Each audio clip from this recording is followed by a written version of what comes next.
Okay, before we get on to this video of the album Dirty Minds by Prince, I'm going to do a brief career update, early career really.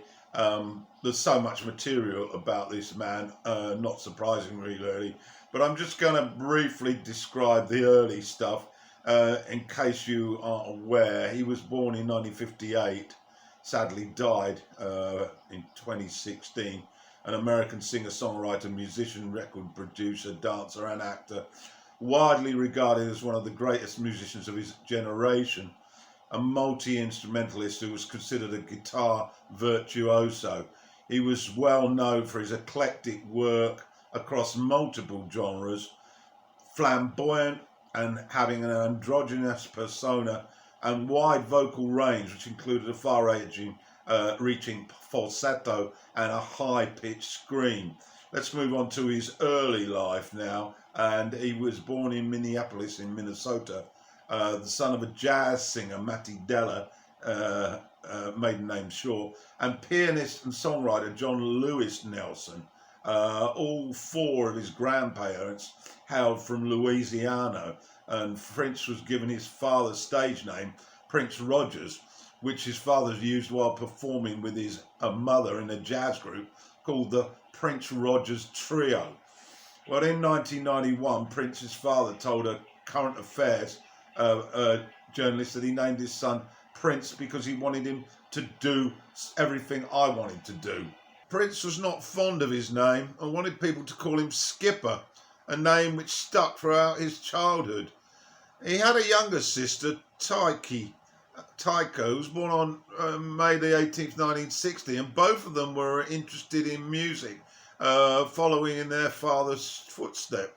But at high school, Prince was trained in classical ballet, and he kept this interest going. And later in the 90s, when he had acquired some dollars, he donated some cash to save the ailing Joffrey Ballet in Chicago. Prince wrote his first song, Funk Machine, on his father's piano when he was 7. His parents divorced when he was 10, and his mother remarried one Haywood Baker, with whom she had a son named Omar. Omar and Prince didn't really get on, and that led him to repeatedly switching between his father and father's houses. But one point to note is that Baker did actually take Prince to see James Brown in concert, and this had a big impact on him. After a brief period living with his father, apparently his father bought him his first guitar. Well, Prince moved into the basement of his neighbours, the Anderson family, after a bust-up with his father, and he befriended the son Andre, who later collaborated with Prince and became known as Andre Simon. Prince met songwriter and producer Jimmy Jam in 1973 and impressed him with his musical talent, early mastery of a wide range of instruments, and a sound work ethic. But in 1975, Pet Willie, the husband of Prince's cousin Chantel, formed the band 94 East, and they hired Simone and Prince to record tracks. Prince contributed guitar, and Prince and Willie co-wrote the song Just Another Sucker. In 1976, Prince created a demo tape with producer Chris Moon, but he was unable to get a recording contract, and so he brought the tape to one Owen Husney, a Minneapolis businessman. Now, this man who then decided to sign Prince, and he was only 19 at the time, and he helped him create a demo with an engineer, David Z. The demo, with the help of Husney, led to a recording contract finally with Warner Brothers. And he got a 3-album deal and retained his publishing rights. So Prince's first album then, For You, was recorded in California and released on April 7th, 1978.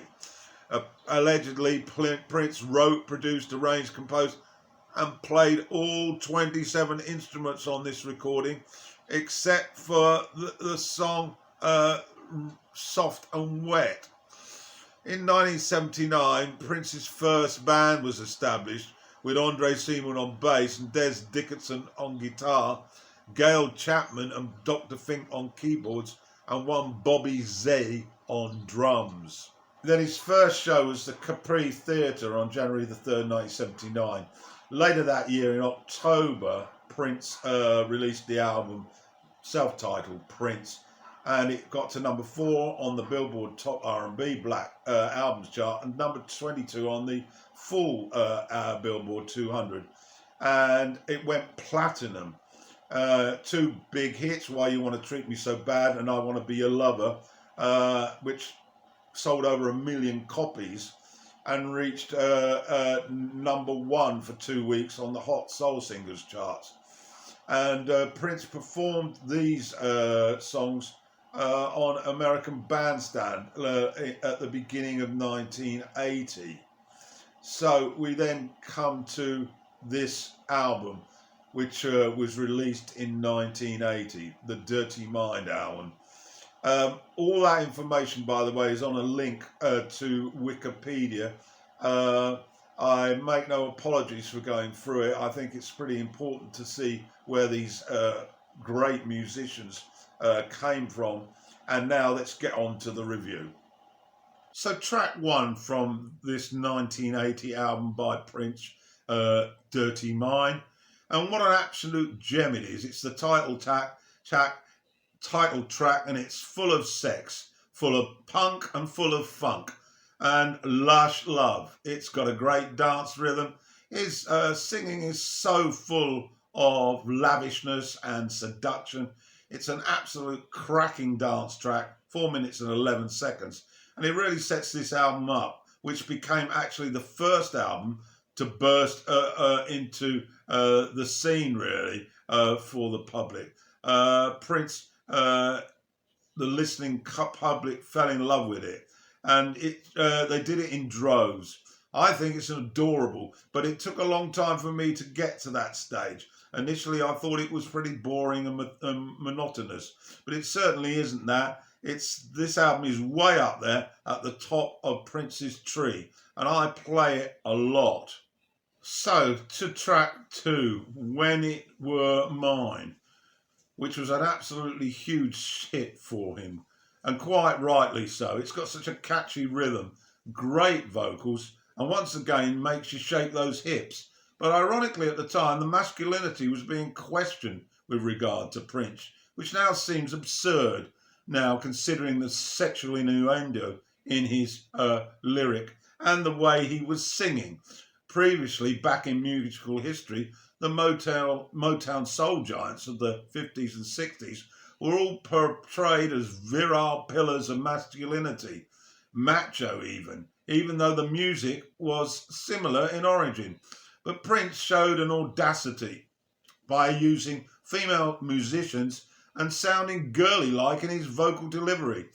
This provoked a lot of false rumour that he was probably gay or a lesbian in disguise. Complete bullshit, of course. For sure the vocal sound was ephemera, but a deliberate ploy to gain the younger audience, particularly teenage girls who just loved the sound and bought the records. When You Were Mine epitomised the lusty male's desire to find and keep his girl for himself. Prince's vocals, they encapsulate the desire and the energy of loving your girl, and the keyboards were just exhilarating, and I love it. Do It All Night, track 3. At its conclusion, you speculate, is it about dancing or fucking? Erotic it certainly is, a high shrill to the vocals, mouth-watering. This third album was the first to include other musicians. Check out the personnel slide at the end for details. Previously, his first and second he'd played and produced all the music on his own. So a major move for Prince, seeing the value of other contributions to the recording process. It's difficult to pigeonhole the music as it sounds so fresh and vibrant. Sure, the influences of R&B, soul and funk influences are clearly evident, but Prince just puts a new polish on the roots and adds a seductive pop youthful delight to make it dance-like. Message: get out there, have fun, and dance with the opposite sex. Wow, how exciting to experience all that. Up to track 4 now, Got a Broken Heart Again. It's absolutely fabulous. It's got this bluesy R&B soul-y rhythm that slinks away and mesmerises you with the vocal, and the memories told, and that scintillating guitar solo reminding us all that this guy can play a mean guitar. Guitar instrumentation is as good as it gets. The feminine vocal delivery, Smokey Robinson style, and one could imagine Prince, Nelson, Rogers up there delivering the next Motown gem in the mid-60s. Uptown follows, first single off the album, full of life, disco live drama. It's 5 minutes of sing-along melody. You can't prevent tapping your feet to it.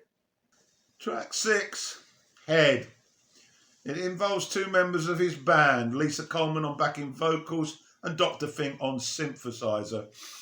Well, and really extravagant synthesizer on it for sure. This is funk, sexual funk with graphical lyrics.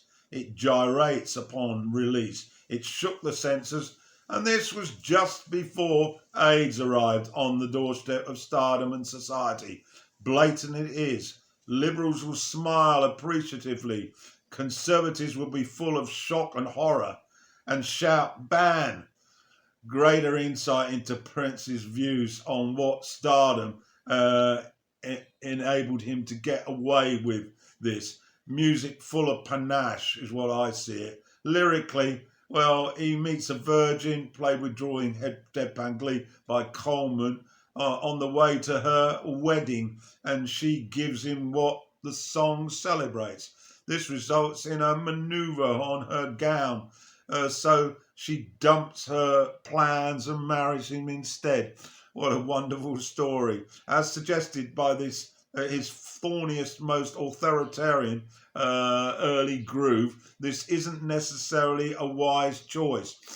Prince vows with not a small amount of matrimonial menace to love her till you're dead. So we move on to track 7, which is Sister. This segues into the final track, Party Up. It's a brief focus on incestuous feelings, and so shaking off the alarm of Head, this rhythmic romp digs out another taboo subject. Fast, manic, frenzied beat, hinting metaphorically as to how it usually hidden out of sight. Not long enough to dwell, of course, or get too uptight, and the music is tight-knit, snappy, disco funk. So we reach the final part of this 30-odd minute smash hit album. It's Party Up. It's a disco jam, basically. Let's have a good time. Simply dance music, unpretentious, and 30 minutes of quality pop music is over. Now, as I said at the beginning, it took me ages to like this album. I thought it was a bit of a popcorn effort to be thrown in the bin. Too poppy, too bubbly gum style. But really, if you look between the lines, this lays the foundations really for where this talent was heading. And an enormous respect for the idea that music should be fun and you should enjoy it and you should participate in it. And I've got a lot of admiration for him. And this album is an absolute gem. So I'm sure you've got 30 minutes spare. Just put it on. And if you're in a space, get up and jig around. Potentially if you've got your girl with you, you'll love it. And then you'll probably want to go down to the disco with a copy of it and ask the DJ to put it on, because that's what it's about. It's called Dirty Mind and it's by Prince.